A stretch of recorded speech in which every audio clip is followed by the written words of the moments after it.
Microsoft had brought back the Start button found in Windows releases prior to and including Windows 7. It's a bit easier to access the contextual menu now, and they've added new options to shut your PC down right from there. You could and still can press Windows and X, and you still get this menu from anywhere. When you press on the button itself, it brings you to the new Start screen.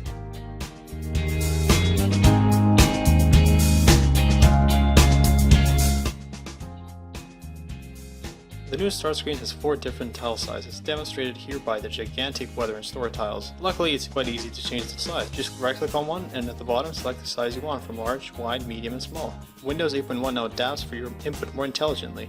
If you're using the mouse, it'll raise up the charms so it's easier for you to access them.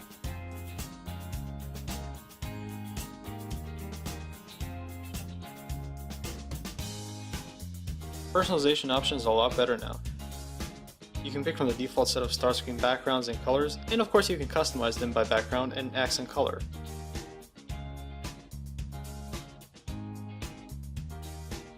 Alternatively, you can pick from the solid color option, or you can pick your desktop wallpaper to be your Start background.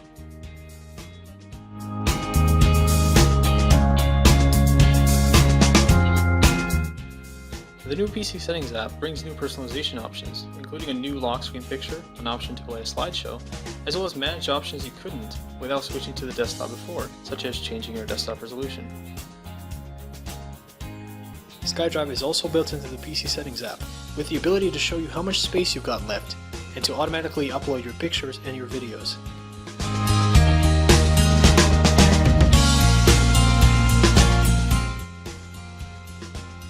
Bing Food and Drink lets you add your own recipes to the database, manage your meal planner per day, and the ability to see other recipes available in the app, and optionally, add their ingredients to a shopping list for you to buy later.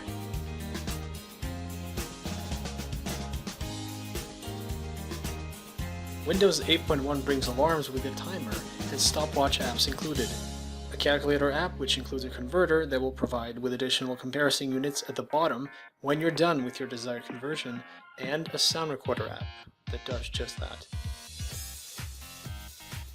A huge additional app is Bing Health and Fitness. For one, it will let you look up nutrition and calorie information for a certain meal in their database, and you can compare the two on the fly. The information of both is quite detailed.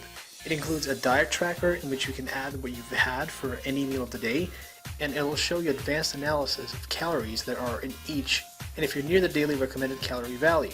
Apart from food, you can read articles on what's good for training and have access to video-guided, multi-angled exercise tutorials.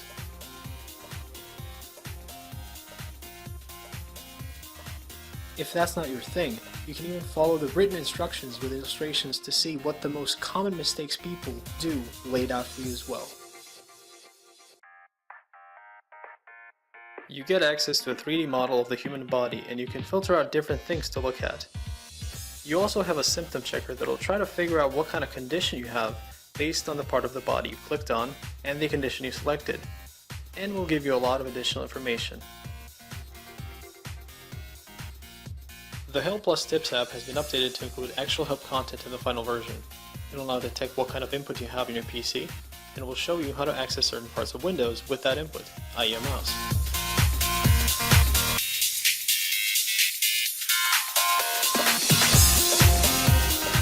The People app has been updated to include a new overall look.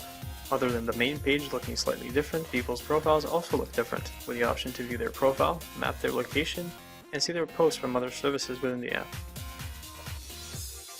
The What's New section lets you see cross-platform posts from people you follow. In this case, it's Twitter only.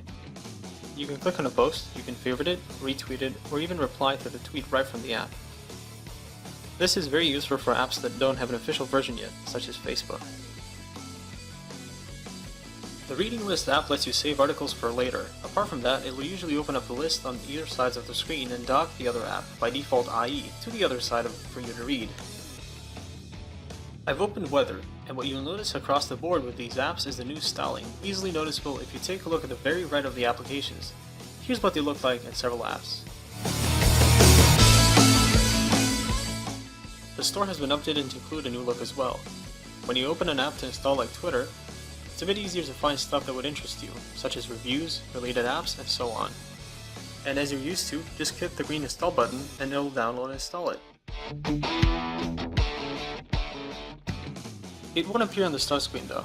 You have to press the new arrow at the bottom, it'll bring you the new apps list. Then just right click on it and pin it to the start screen.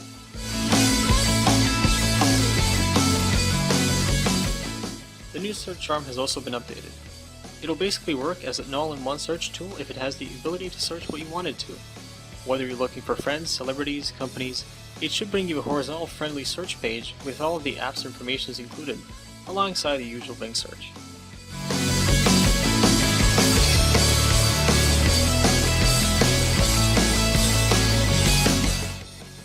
You'll notice new improvements to the desktop apart from the start button.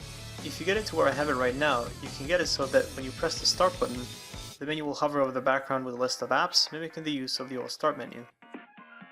Apart from this, if we go into personalization options, you'll see new themes and backgrounds Microsoft provided. Whereas Flowers is the one we had previously, these two are new. I'll give you a preview of them here, and I shall have them downloadable via a link in the description shortly after this video is posted. So that about sums up Windows 8.1. What are the pros and the cons? Pros: it's faster than 8 in boot up times in general use, it has a start button, it's a lot easier to access things like the charms and the list of your apps, certain options are a lot prominent now, customization has been improved, mouse and keyboard workflow has been slightly improved, and it's free if you got Windows 8. The cons are, it still doesn't have an option to get the old start menu back by default. It's still a bit clumsy in terms of switching from modern to classic. There isn't much need for the modern environment on a traditional desktop setup, and it feels like most features should have been there from the start. Thanks for watching, catch you guys later.